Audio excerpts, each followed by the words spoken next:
There's no denying that filmmaking is inherently collaborative, but at the end of the day, the bulk of the responsibility falls to the director to get the shots they need, guide the actors to compelling performances, and stitch everything together in post-production. And while each of these 10 upcoming films objectively function as a complete piece of filmmaking, and a few of them are even pretty great, it's painfully evident that the directors themselves weren't fully aware of what they were actually making. From fatally misinterpreting vital plot elements to getting iconic characters wrong, or even just not appreciating the type of movie they were creating, these directors have all demonstrated an inherent inability to reconcile their artistic intentions with what audiences wanted, and often what actually ended up in cinemas. I'm Josh from WhatCulture.com, and these are 10 directors who didn't understand their own movies. Tommy Wiseau, The Room. Now, Tommy Wiseau may be no Ridley Scott, but he's certainly an infamous filmmaker in his own right, having become an all-timer poster boy for directors who categorically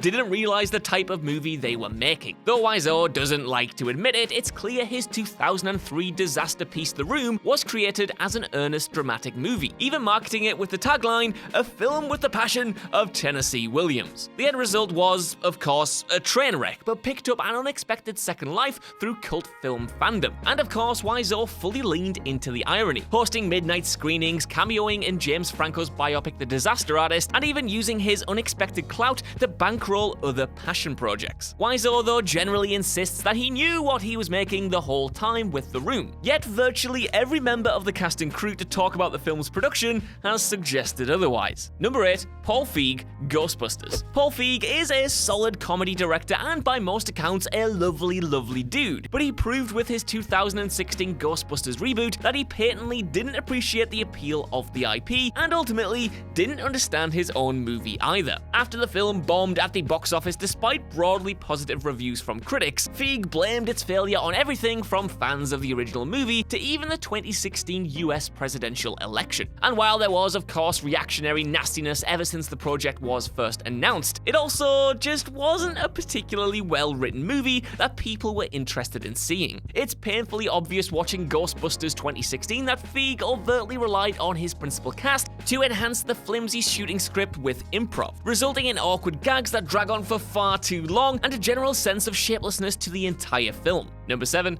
George Lucas, the Star Wars prequels. No matter what George Lucas has done in the years since, nobody can take away from him the achievement of the original Star Wars trilogy, where in collaboration with hundreds of ludicrously talented craftsmen, he created one of the most beloved franchises in entertainment history. But the near-universal adulation for the original trilogy also created a certain cognitive dissonance in Lucas's mind, where he seemingly felt that his planned prequel trilogy was just too big to fail. Yet with Lucas not directing a single film during the 22-year gap between A New Hope and The Phantom Menace, he evidently lost sight of the creative process, instead becoming enamored with cutting-edge technology over storytelling. Behind-the-scenes footage from The Phantom Menace often shows Lucas referring to James Cameron's Titanic with a certain degree of thinly veiled jealousy, and given that Cameron's Oscar winner expertly blended mind-boggling effects with traditional filmmaking craft, it makes a lot of sense. The prequels are in many ways emblematic of the very worst instincts of Hollywood's digital revolution, causing Lucas to forget much of the tactile charm that made the original trilogy so enduringly brilliant. Number 6, Tony Kaye, American History X. American History X is one of the most memorable films of the late 1990s, a devastating drama following a former neo-Nazi Derek Vinyard as he tries to prevent his younger brother Danny from being swallowed up by the same hatred that sent him to prison. However, director Tony Kaye's original vision for the film was a much more cynical examination of Derek's rehabilitation, ending with Derek returning to his racist ways after Danny is killed in the film's climax. But production company New Line objected to Kaye's early cuts of the film, and ultimately allowed Edward Norton to create his own cut, which was far more enthusiastically received. Norton's version, which ends with Danny's death and doesn't have Derek return to his former life, was fiercely protested by Kaye, who attempted to have his name removed from the credits and replaced with Humpty Dumpty. Furthermore, he openly trashed the film in interviews and even took out an ad decrying the final cut. Consequently, this remains a rare example of studio intervention actually benefiting a movie, and Kaye's obstinate commitment to his more nihilistic, hopeless ending shows just how little he really understood about Derek's arc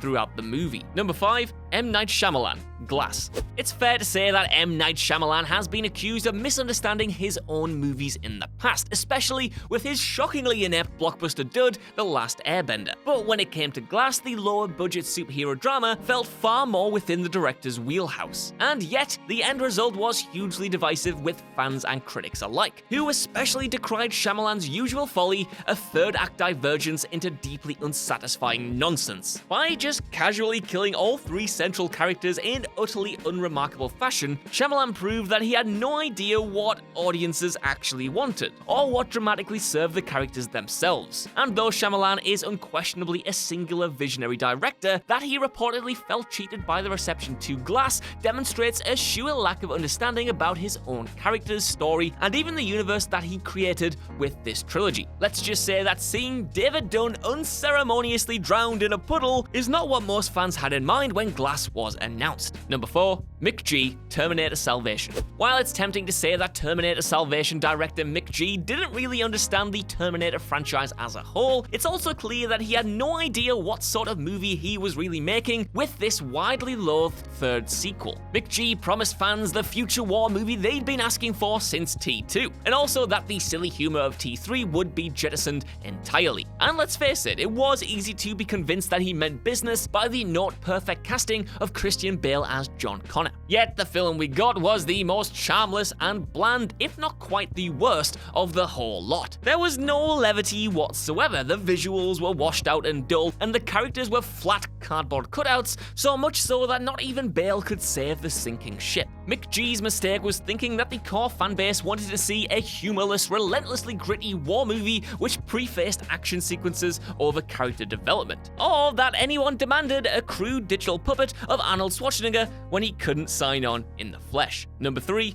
Peter Farrelly, Green Book. Peter Farrelly's Green Book may have enjoyed stonking box office success and gone on to win the Best Picture Oscar, but there's a vocal portion of viewers who feel that the film categorically missed the mark with its examination of race relations. Criticism was leveled in numerous ways, picking apart Farrelly's decision to depict a black man's experience through the lens of a white man, its simplified depiction of racism, and a general vibe of, can't we all just get along, that many deemed far too regressive for the time. The family of black pianist Don Shirley even condemned the film itself, prompting Mahershala Ali to apologize for offending them, while Farrelly defended against claims that he had made a white savior movie. But Green Book's Best Picture win over far more nuanced race movies such as Black Klansman and If Beale Street Could Talk ultimately felt like the definitive confirmation of just how aggressively it panders to middle-of-the-road tastes. Farrelly clearly feels that he made a profound movie, but it's likely to go down in history as the crash of the 2010s. Number 2.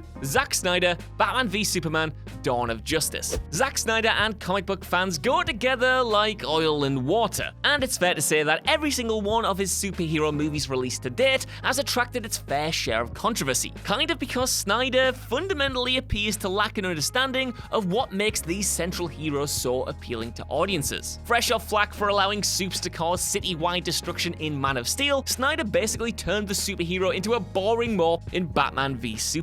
Rather than restore his reputation through acts of chest-pumping heroism, he spent most of the movie sulking about his place in the world, and as for Batman, though Ben Affleck did a marvelous job with what he had, many fans took umbrage with this iteration of the Caped Crusader casually killing criminals like it was nothing. Had the film more convincingly shown Bruce Wayne being taken to his breaking point after years on the job, it might have worked, but it ultimately felt forced and edgy. Rather than engage with the criticism in any meaningful way though, Snyder simply told fans to wake the F up, which might well be the most damning self-indictment of all. Number 1. Colin Trevorrow, The Book of Henry. Hot off the success of Jurassic World, director Colin Trevorrow dipped his toes back into the low-budget drama area with The Book of Henry, a movie which was widely expected to be an awards contender ahead of its summer 2017 release. But then the movie actually came out. Despite being marketed as a low-key coming-of-age story, the plot ultimately involves a mother planning to carry out her dead son's dying wish to murder their child molester neighbor Glenn. Nobody in this entire world could have watched the trailer for this film and expected to see Naomi Watts staring down the barrel of a sniper rifle in the third act, demonstrating a colossal tonal chasm between what audiences both wanted and expected and what Trevorrow delivered. The director called the reception to to the film a little heartbreaking and